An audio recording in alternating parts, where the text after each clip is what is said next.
In this episode, I'm going to talk about movies that have Christmas in them, but aren't Christmas movies, so stick around.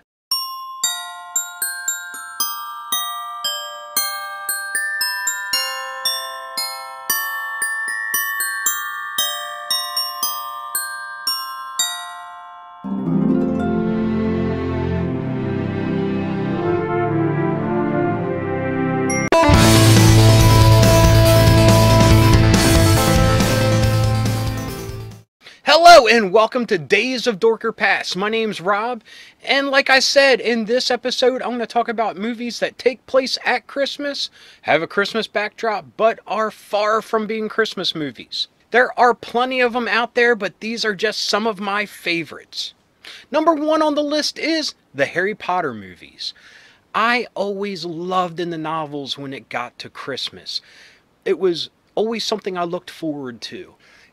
The book series had beats that you could always count on, and Christmas was one of them. Like in the first book, it was Harry alone at Christmas time in the school, and it just had a creepiness to it, a darkness to it that I thought was awesome. And over the years, his friends started to stay with him over Christmas break, and the adventures that they got into when school wasn't in session and Hogwarts was quiet. It was just neat, just always cool. But the movies did such a great job of the splendor of the season and magic incorporated into the holiday of Christmas. It is a beautiful thing, and I just always blows me away. The music, the special effects, the floating candles, the trees. It's just awesome. Just an awesome universe, the Harry Potter books and the movies, and their celebration of Christmas is top notch. Number two on the list is a far departure of the wholesomeness of the Harry Potter books and movies, and that is the movie Better Off Dead. This John Cusack classic only gets remembered by some of the most diehard of fans. But just to give you a little backstory, it's about a guy in high school that's girlfriend leaves him, and he plots to kill himself in these very clumsy ways. It may sound dark, but the movie is hilarious. And it kind of takes place between the beginning of the school year to maybe not the end of the school year, but at least after New Year's. But Christmas has a big part of this movie, and it is funny as anything. Some of the most iconic parts of this film take place at Christmas.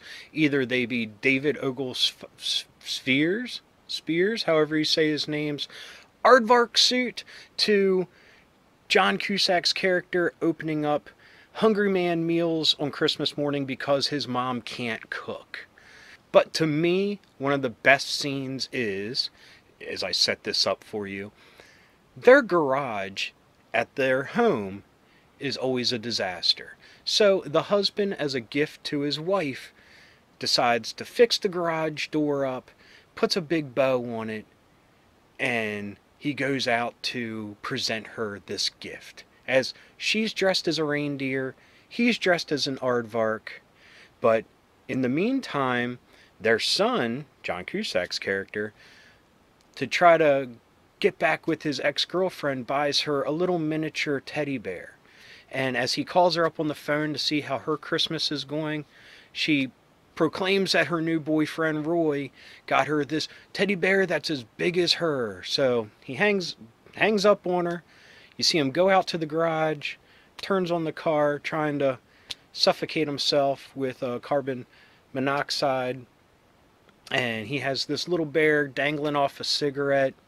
And when he passes out, he puts the car in reverse, and it smashes through the garage door as the dad is unveiling it to the mom for Christmas morning. That probably doesn't sound funny to a lot of people, but it is. This movie has so many comedic beats. It's perfect. It's a Savage Steve Holland movie, and the world was a worse place when he stopped making movies. He always had work. He went into TV, and you may have seen some of his other work. One of his big claims to fame was Eek the Cat, the Fox Kids Saturday morning cartoon. But anyway, great movie, great comedic timing, great comedic writing, and a great Christmas scene. So check it out if you haven't. Number 3 on the list, another super far departure from the wholesomeness of Harry Potter, the comedic bliss of Better Off Dead, to a great campy sci-fi horror movie, and that's Trancers. The background on Trancers is it takes place in the future when a super villain of sorts jumps back into time, and they have this technology where if you inject yourself with this type of serum, you can leap into your ancestors' bodies. So the main character by Tim Thomerson, who's a great actor, I should do a whole episode just to his movies that I love, jumps back into, well, he plays a character named Jack Death, who in the future plays a film noir kind of private detective policeman, and he jumps back into one of his ancestors. It just happens to be Christmas when this movie takes place in LA, so you have this great backdrop of kind of gaudy Christmas with neon and new wave sensibilities of LA in the 80s. Helen Hunt is in it in one of her first movies, and she plays a elf at a mall Santa thing. So he goes to the mall, and lo and behold, the Santa gets tranced, gets into a big fight, and he has to kill Santa. So that's one Christmassy thing, but the whole movie has a backdrop of Christmas. Other than that Santa part, it's not really talked about. There is like a gift-giving scene in it and things like that, but it just happens to be the backdrop, and it's a great time machine into just gaudy, new age, neon Christmases of the 1980s. Even if it didn't have Christmas, I would recommend everyone go see this movie and its sequels. Jack Death is a great character. It was one of Full Moon Entertainment's first claim to fame, and it was a movie I was obsessed with growing up. Just love it. Now, number 4 on the list. Now, it's a big thing nowadays to talk about Die Hard as a Christmas movie. You know, it is what you want it to be. But another movie that had as much Christmas as Die Hard was Lethal Weapon. A lot of people don't talk about that, but Lethal Weapon takes place over the Christmas season, and it has a lot of different imagery of Christmas, from Christmas trees to decorations to presents to just some of the conversation that Murtaugh and Riggs have. And it's a great way to see how depressed Riggs is when his wife and child, I think, don't quote me on that, are gone, and he is in the season by himself, going all crazy because he's depressed, he's post-traumatic, he's just nuts.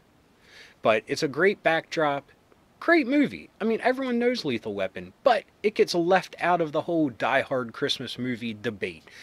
It should be up there. If you're going to say Die Hard is, you should say Lethal Weapon is.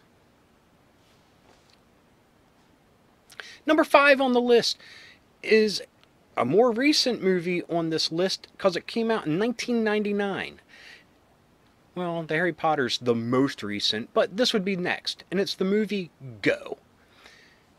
It came out in the time of grittiness in the movies when that was the movie of choice, kicked off by Pulp Fiction and movies of that ilk.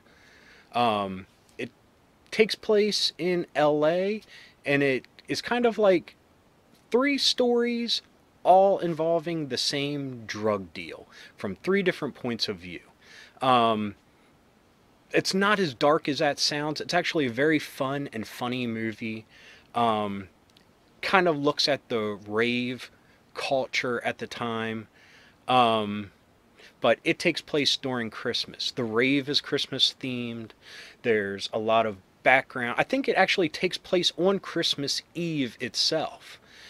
And it just, the customers that come into the grocery store with Christmas, the decorations of Christmas. Like I said, the Rave is a Christmas theme with a giant weird rave techno Santa backdrop to it. Like I said, Christmas is the landscape, but it's not a Christmas movie. And it's a good movie. Check it out. I don't know if it has any following nowadays, but it's personally one of my favorites. Now, number 6 on the list is a Coen Brothers movie. It actually takes place like in the month leading up to New Year's. And New Year's being like the tolling of the bell for the main character. But it's the movie The Hudsucker Proxy. It kind of bombed when it came out. As soon as I saw it on VHS, I loved it. It came out in the early to mid 90s.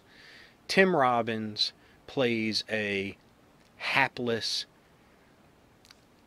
guy that gets a job at a huge corporation. He starts off in the mailroom, and he has invented the hula hoop, as funny as that sounds. But he works his way up through the company, and through a series of events ends up running the company. And it's kind of how his life changes. And like I said, New Year's Eve is the tolling of the bell for his character. But you see the Christmas season in 1958 through this. The movie kind of parallels It's a Wonderful Life, which is one of the original Christmas movies that's not really Christmas. It takes place at Christmas. It has some Christmas tones and religious tones to it with Clarence the Angel and everything, but it's not really a Christmas movie. It's a Wonderful Life originally came out in the summer, and it bombed. And just due to it being a open license movie, people started playing it at Christmas time, and it's gained its popularity. Just like the Hudsucker Proxy, which bombed when it came out, maybe over time we'll see it pick up some steam and become a Christmas classic, because it has the heart and soul of a Christmas movie, of love and just togetherness, of what the season really should be about. And it's just a fun movie. It's the Coen brothers, just their quirky sense of style, comedy, and storytelling. Great movie. You should check it out. Check it out this Christmas season, like everything else on this list. Anyway, that was just a quick list of 6 movies that take place at Christmas, but they're not Christmas movies. So, until next time, keep being rad, stay dorky. If you like what you saw, hit the like button. If you want to say something, leave a comment. And if you want to see more, hit subscribe. So until then, see you next time. Thank you for watching this episode presented by My Side of the Laundry Room. Please check out some of these other recommended videos, and if you enjoyed what you've watched, please hit the subscribe button. You can also follow on Twitter, like on Facebook, and read up on My Side of the Laundry Room at our blog. Thanks for watching. Until next time, keep being rad and stay dorky.